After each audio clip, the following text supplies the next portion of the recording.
Alexandro ចាញ់ការប្រកួតតែឈ្នះទឹកចិត្តអ្នកគាំទ្រ Alexandro ជាកីឡាករជនជាតិប្រេស៊ីលដោយបានមកវឹកហាត់នៅប្រទេសកម្ពុជា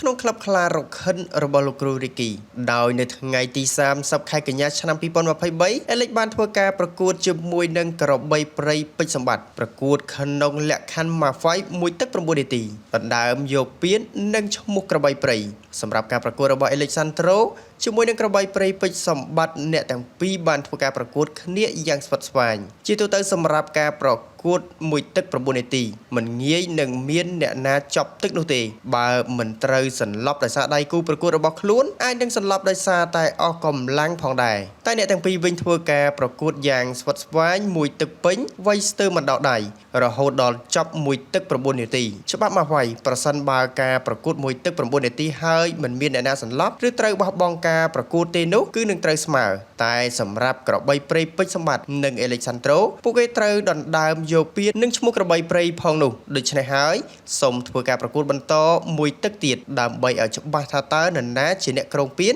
និងឈ្មោះក្របីព្រៃនៅក្នុងទឹកទី2សម្រាប់ Alexandro និងក្របីព្រៃពេជ្រសម្បត្តិហាក់ដូចជារៀងអស់រៀងខ្លួនទៅហើយតែសម្រាប់ពេជ្រសម្បត្តិអាចនឹងមានសន្ទុះជាង Alexandro នៅក្នុងទឹកទី2នេះផងដែរសម្រាប់កីឡាករ Alexandro បានសម្រេចចិត្តបោះបង់ការប្រកួតនៅពាក់កណ្ដាលទឹកដែលធ្វើឲ្យក្របីព្រៃពេជ្រសម្បត្តិទទួលបានជ័យជំនះក្នុងការប្រកួតដោយទទួលបានពាននិងឈ្មោះក្របីព្រៃមានតែមួយគត់សូមធ្វើការបញ្ជាក់ផងដែរថាសម្រាប់ការបោះបង់ការប្រកួតនេះ Alexandro មិនអស់ចិត្តនោះទេហើយក៏មិនបានបោះបង់ការប្រកួតដោយខ្លួនឯងដែរគឺលោក Ricky ដែលត្រូវជាគ្រូរបស់ Alexandro ជាអ្នកឲ្យ Alexandro បញ្ឈប់ការប្រកួតនេះបើតាមការឲ្យដឹងពីលោកគ្រូ Ricky ថាគាត់បានមើល Alexandro ទាំងកម្លាំងទាំងដង្ហើមទាំងក្រសែភ្នែកហើយក៏បានសម្រេចមិនអោយ Alexandro បន្តការប្រកួតទៀតនោះទេព្រោះអាចនឹងមានគ្រោះថ្នាក់ណាមួយជាយថាហេតុលោកគ្រូបានបន្តថាទឹកចិត្តនៃការប្រយុទ្ធរបស់ Alexandro គឺពិតជាខ្លាំងណាស់ប្រសិនបើ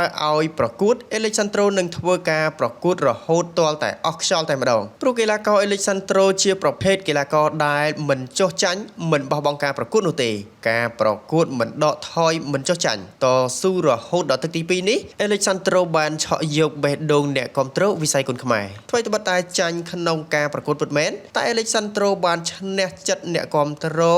ដោយម្នាក់បានសរសើរអំពីភាពធន់របស់ Alexandro និងការតស៊ូមិនដកថយ